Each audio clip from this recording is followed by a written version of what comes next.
Welcome back. This is part 2 of week 4 for Read 508. So we just finished talking about norm reference test in reference to formal assessment. So now we're going to talk about criterion reference test.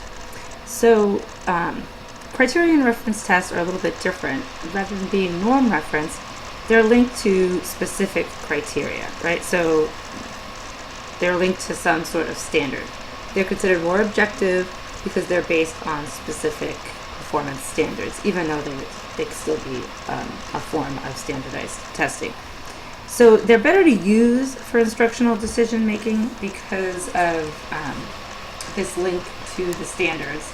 So students are actually being measured on what they know in relation to those performance standards rather than being normed or compared to the other students. So let's say if you think about the California Standards Test, which is one of these criterion reference tests, the score that the cut score for proficient, the cut score for being advanced, the cut score for being basic proficiency is the same, is based on the actual test. And so the score that you actually get on the test reflects how well you did on it. So unlike the norm reference test where getting 60 in the 60th percentile doesn't mean that you got 60% of the questions right. On a CRT, a criterion reference test, it would actually, if you get a 60%, you would get, that would be a reflection of how many of the questions you actually got correct. So you can use it a little bit better to make some of those instructional decisions, although I would say all or major instructional decisions should not be based on these on a test like the California Standards Test, because it is just a high stakes test, one snapshot of one day of how the child performed. But in general, a lot of your benchmarks that districts create and give are criterion reference because they're linked to very specific standards. So maybe not the end of the year tests I would use to make a lot of instructional decisions, but surely the criterion reference tests that you give throughout the year should be used to make instructional decisions. Some of the disadvantages in terms of using it for reading and reading instruction is that it can make reading appear to be, nothing more than a series of skills that are taught and tested. So really saying that you can extract these skills and quantify them individually, and then you can give some sort of assessment to measure those, is one of kind of the criticisms or disadvantages to how one looks at reading and reading instruction. And then, of course, there's the question of actually establishing appropriate standards to measure what you would like to measure. And this is one of the reasons that many states are adopting the Common Core, is the differences in rigor across states of their standards may make it look like students in one particular state are outperforming others. A good example of this would be, I used to do some work with Portland Public Schools, and so their own standards in the state did not have a reputation for being particularly rigorous in Oregon, and the district was performing at having about 77% of their students pass their state test, which was based on their standards, which looks pretty impressive. And then when they got their NAEP scores, which is a national criterion reference test that all states participate in, their NAEP scores were actually around 23%. And so that's a big discrepancy. So that kind of speaks to perhaps how rigorous the standards had been, and so kind of the need for states to address or how difficult it can be to establish rigorous and appropriate standards. All right, so then those are kind of your major categories of formal assessment. So we've got now informal assessment, and so there are various forms that informal assessment can take, and some of those are observation, using rubrics, portfolio assessment, self-appraisal, appraising literary interest, and informal tests. So I'm going to go through a few of those in more depth. So in terms of observation, so observation settings and tools, you've got, you want to have informal assessment of some sort because you will have formal assessment for sure. And what bringing in informal assessment does is really creates a more well-rounded program of assessments. You can use a variety of informal assessments. There's many different ways that you can assess your students informally, and so like I said, observation is one of these. And so observation is essentially what it sounds like. The teacher keeps records and reflects on student behaviors and how students approach their learning, how they complete tasks, kind of things that maybe tests and quizzes and writing may not measure. So these can be teachers' actual notes, anecdotal records.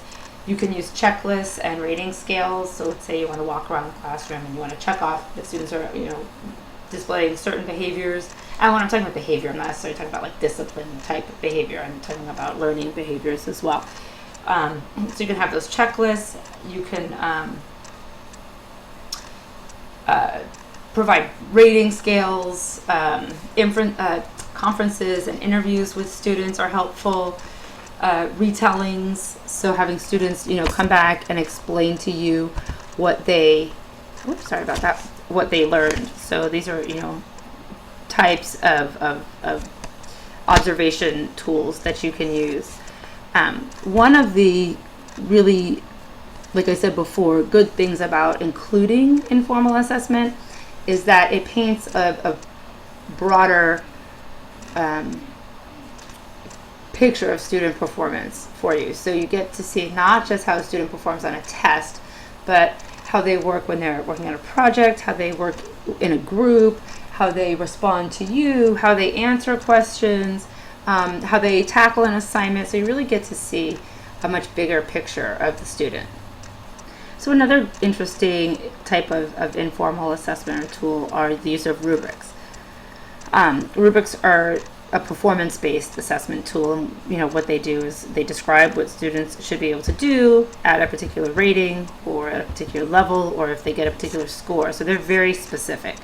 They're great because if a teacher and students know exactly what the benchmark score is, then they can help determine kind of what characteristics are below benchmark, which characteristics are above benchmark, and so students and teachers both can use those for goal setting and to make those instructional decisions. So, how do I move this section of my assignment to be a 3 from a 2? How do I, if I have a 3, let's say that's benchmark, how do I move from a 3 to a 4? It lists very specific criteria for not just entire assignments, but for individual pieces within an assignment. So a rubric can be a very useful tool, and I'm sure if you're in a classroom now, you're very familiar with rubrics.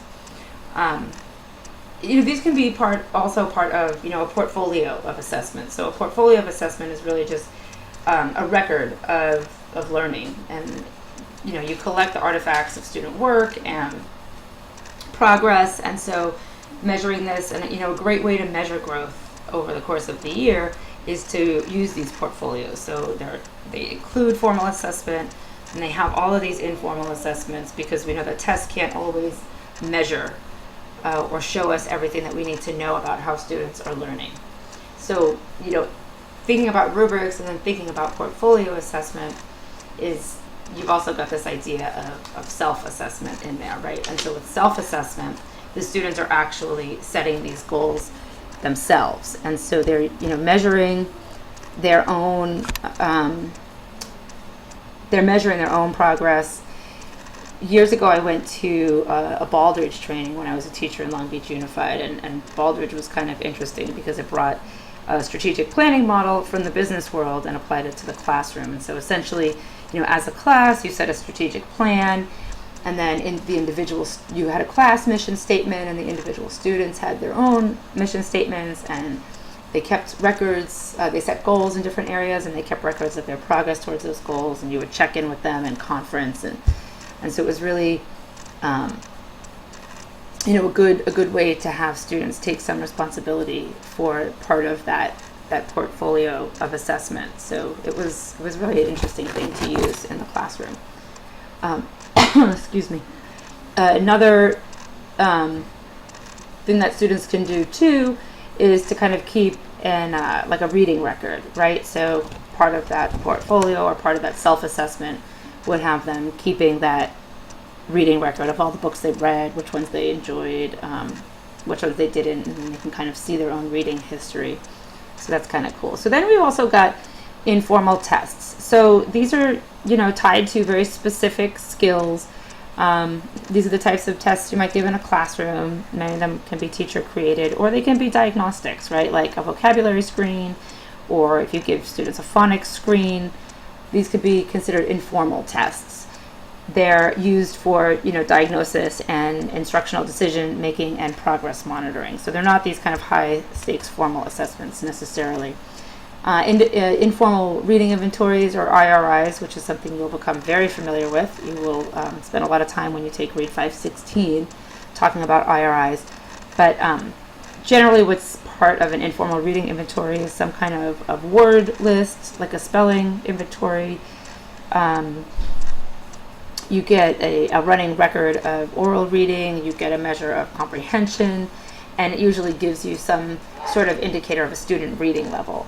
So the IRI that you will become familiar with is actually called the QRI, and we use the QRI 5 version, and within that is a miscue analysis and a running record. And so a miscue inventory or a miscue analysis essentially is an oral reading. You have students read orally, and then you record the types of mistakes that students make when they read. And so it can be really good, rich data for you as a teacher. And like I said, you'll go over this stuff in great detail when you get to 516. But this is kind of just introducing you to the idea.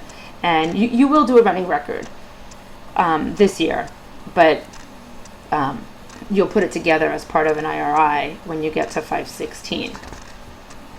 So running records then, of course, is essentially the recording, and then the miscue analysis is the analysis of the oral read. All right, so just some other kind of considerations about informal assessment. So some of the advantages, like I've been saying, is that it can give teachers really specific information about what they're teaching and the standards they have met and are addressing, and the strategies that they've taught. So you can get a good measure of how the students in your class are learning based on what you've taught when you collect these informal assessments. And you can then design them, of course, to fit your specific classroom needs, whereas opposed to the formal assessments, which are more, broad. Even if they're tied to standards, even if they're a CRT and they're tied to standards, they're really meant to get like all the fourth graders or all the fifth graders, whichever grade we're talking about. So the disadvantages, of course, then is that it can be subjective, right? So you're the teacher, you have a relationship with this student, you work with this student, you want to see students do well, you want to see that your teaching is making a difference, and so your own subjective opinion can come into play when you're taking notes and reflecting on those, or when you're scoring things informally. And that, of course, it can take a great deal of time. So doing any of these things, they're meant to be done usually on a very small group basis, or you're doing them one-on-one. So if you're talking about today's class, first grade, you could have 30 kids in that first grade class. So if you're doing an informal test, if you're doing a running record, you have to do that 30 times, and that takes away from the whole class instruction time, or really anything else that you're going to be doing during that time. And you got to figure out how to keep 29 other kids busy, right, while you work with that one student. So, and then keeping the portfolios for each student, and not just keeping it, but the purpose of portfolio assessment too is to look back and to reflect on it and to make some instructional choices. And so having the time then to go through all of that can also be hard to come by, that time. So I'm actually going to run out of time on this one. So we will pick up on screencast 3, and we're going to consider some more specifics about getting ready for some of the assessments that you're going to give for your tutoring.